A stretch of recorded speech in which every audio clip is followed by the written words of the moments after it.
The Bosozoku street gangs came around in the 1950s, and they had a lot in common with the American outlaw motorcycle gangs that were all about the veterans returning from World War II and looking for their lost brotherhood.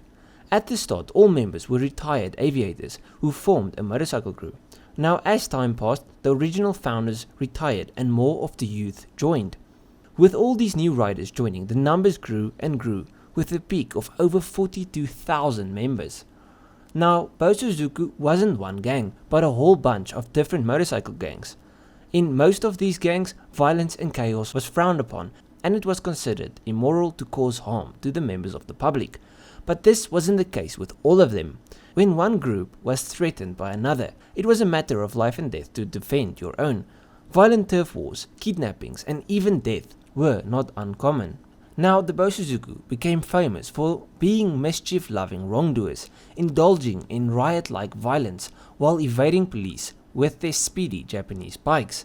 They would ride in large groups, and some of the riders would wield wooden swords, baseball bats, and steel pipes, which would be used to cause chaos.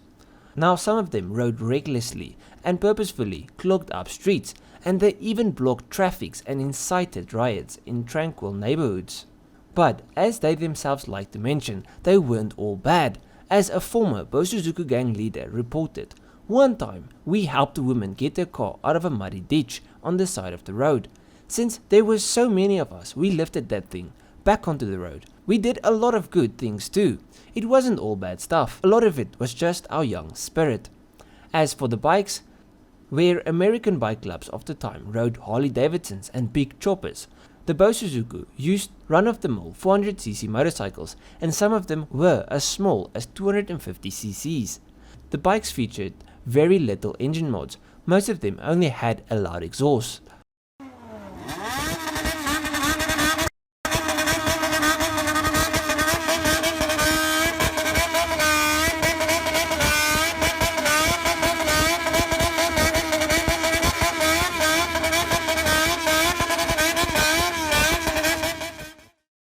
These bikes were more modified for show, with oversized fairings, huge sissy bars, cool colored paint and massive seats. Some of them even had flags. To the Japanese, these represented danger, but if you or I was to see one of these, I don't think we would quiver in our shorts. Now, there was more to the gang than just the interesting bikes. They also wore uniforms called tokofuku that was modeled off military pilot overalls. And like most biker clubs from all over the world, individual gangs wore distinct colors and patterns, boldly embroidered with their names, slogans and symbols. The leaders were identified by their jackets, which were stylized with traditional Japanese script. Now, if one leader retired, the jacket would then get passed down to the next. This meant that there was a lot of value placed on these jackets. Now, popularity of the Bosozoku peaked in the 1980s in Japan, but because of the economic slowdown of the 90s, the memberships declined and the gang started to die out.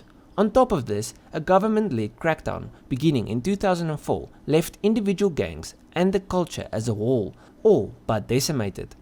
Given the powers to arrest suspect members on the spot, the Japanese police have waged a near 2-decade-long war against any motorcycle gang-related activity.